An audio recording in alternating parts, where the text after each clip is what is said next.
Subscribe to our YouTube channel and press the bell icon to get the latest updates.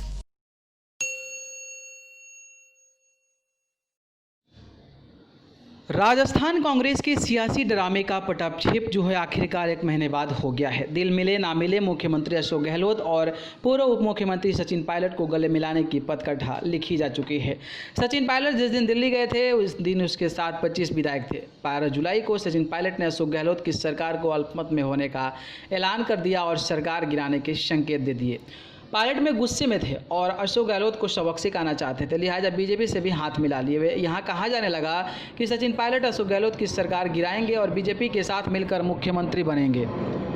मगर इस बीच इनके 3 साथी चेतन डूडी, रोहित बोहरा और दानिश अबरार दिल्ली के पंडारा रोड थाने का बहाना बनाकर मुख्यमंत्री अशोक गहलोत के पास जयपुर पहुंच गए और कहा कि सचिन पायलट का प्लान बीजेपी में शामिल होने का था, इसलिए हम उन्हें छोड़कर चले गए।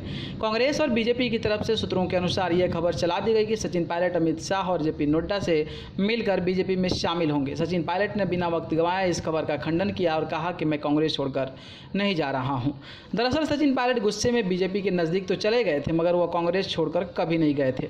12 जुलाई को ही प्रियंका ने उनके ससुर फारूक अब्दुल्ला और साले उमर अब्दुल्ला से बातचीत कर सचिन के लिए रास्ता खोल दिया था। गांधी परिवार ने पुराने संबंधों का हवाला देकर सचिन पायलट की मां रमा पायलट से भी संपर्क साधा था। सचिन पायलट ने परिवार को तो अपने राजनीतिक भविष्य की रूपरेखा बताकर समझा लिया, मगर उस दिन से वो कमजोर पड़ने लगे।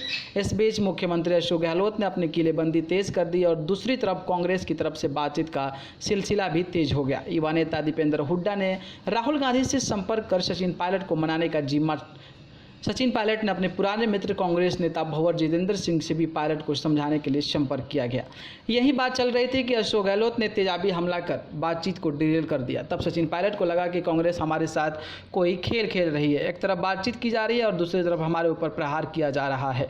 मगर सचिन पायलट भी कांग्रेस के साथ खेल खेल रहे थे, क्योंकि वह बीजेपी में जाने का तो मन नहीं बना पा रहे थे, पर गुस्से में बीजेपी से जो समझौता किया था वो तोड़ भी नहीं पा रहे थे।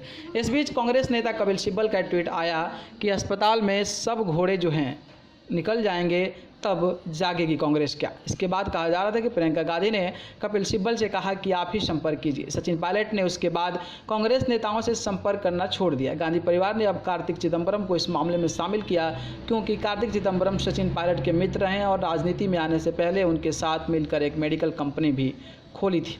कार्तिक चिदंबरम भी चिदंबरम सचिन पायलट से बात कर ही रहे थे कि अशोक गहलोत ने हमला और तेज़ कर दिया था। इसके बाद ऑडियो सीडी रिलीज कर दी, यह बात टूट गई। इस बीच सचिन पायलट भी कमज़ोर पड़ने लगे और उनके विधायक भी सोचने लगे कि सरकार गिरेगी या बचेगी। बहुजन समाज के पार्टी विधायकों के वो जो वोटिंग है और राइट पर लोग लगने पर ही सरकार बच सकती थी। कहा जा रहा है कि बीजेपी ने इस बारे में आश्वासन तो दिया था, मगर फैसला बीजेपी के पक्ष में ही हो जाए इसकी गारंटी बीजेपी ने नहीं दी थी। पिछले रविवार को एक बार फिर से प्रियंका गांधी ने अब्दुल्ला परिवार के जरिए सचिन पायलट से संपर्क साधा। अशोक गहलोत और उनके लोगों का कहा गया कि सचिन पायलट पर कोई हमला नहीं बोलेंगे। अब सचिन पायलट अपने दोस्तों के जरिए और अपने परिवार के जरिए कांग्रेस में लौटने के लिए सम्मानजनक समझौते की तलाश में लग गए थे। राजस्थान में तीसरे मोर्चे का कोई भविष्य नहीं था और वहीं बीजेपी में जाना चाह नहीं रहे थे, लिहाजा सचिन पायलट ने मन में ही बनाया कि 9 अगस्त को अगस्त क्रांति के दिन संस्थान और सियासी घटनाक्रम का गांधी परिवार से मिलकर पटाक्षेप कर देंगे। मगर पूरा दिन जो है सियासी मोलभाव में गुजर गया और उधर कांग्रेस आलाकमान अशोक गहलोत को मनाने में लग रहा कि तत्कालिक फ़ायदा देखने की बजाय आप पार्टी का दीर्घकालीन फ़ायदा देखिए। अशोक गहलोत मान नहीं रहे थे। इसके बावजूद प्रियंका गांधी ने सचिन पायलट को निमंत्रण दे दिया और सचिन पायलट और राहुल गांधी के घर आ गए।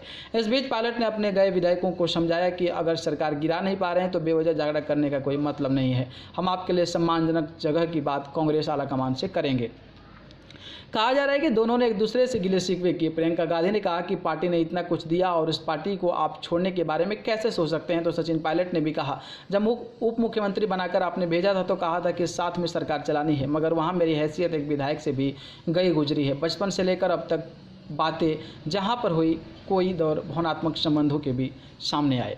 आखिर में तय हुआ कि पार्टी इतनी बड़ी और जिस तरह से दबाव में आकर हाथों हाथ अगर सचिन पायलट के लिए समझौता करते हैं तो पंजाब और छत्तीसगढ़ और महाराष्ट्र में भी इस तरह की बगावत को हवा में लेगी और सचिन पायलट को समझाया गया कि थोड़ा इंतजार कीजिए, हम आपके लिए कांग्रेस में एक बेहतर जगह तलाशेंगे और आपके साथ विधायकों का भी मान सम्मान रखेंगे।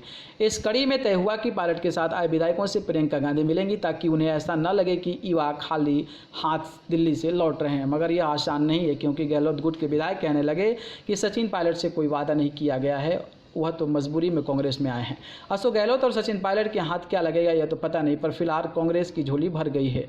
जानकारों का कहना है कि दोनों नेताओं का अहम इतना बड़ा है कि सियासी झगड़े में इस पड़ाव को हम बस युद्ध विराम की संज्ञा दे सकते हैं। न्यूज़ रूम से न्यूज़ लाइव की report. To our YouTube channel and press the bell icon to get the latest updates.